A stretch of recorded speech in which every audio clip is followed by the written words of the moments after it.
আজকে আমার টপিক হলো যত ভোগ তত ভোগান্তি এবং যত ত্যাগ তত শান্তি। বিষয়টা একটি উদাহরণস্বরূপ বোঝা যাক। আমি এই পৃথিবীতে দুটো শ্রেণীর মানুষকে তার জন্য বেছে নিলাম। এক শ্রেণীর মানুষ হলো যাদের পিতা মাতা আত্মীয় স্বজন আছে।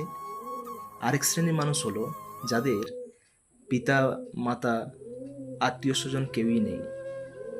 যাদের পিতা মাতা বা আত্মীয় স্বজন আছে তারা ক্রমাগত পিতৃসুখ, মাতৃসুখ এবং মায়া মমতা ভালোবাসা তারা ভোগ করছে, এবং এই ভোগের কিন্তু ভোগান্তি অবশ্যই আছে।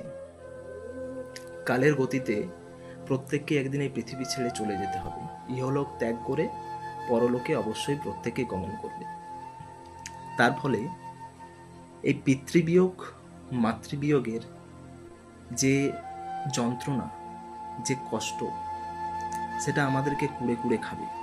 আমাদের মনের গভীরে পিতৃবিয়োগ মাতৃবিয়োগের ফলে যে একটা সুনামি উঠবে, যে কষ্টের সুনামি যে উঠবে, সেই সুনামি কিন্তু আমাদেরকে ভোগ করতে হবে। এইটাই হলো সেই ভোগের ভোগান্তি।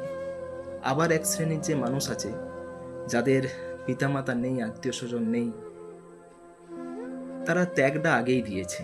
অতএব তাদের এই ভয় নেই যে তাদের মাতৃবিয়োগ পিতৃবিয়োগে যে যন্ত্রণা, যে কষ্টের যে সুনামি, সেই সুনামি তাদেরকে বুক দিয়ে আগলাতে হবে, এবং তাদের মনে যে একটা তীব্র যন্ত্রণা, সেই যন্ত্রণা ভোগ করতে হবে।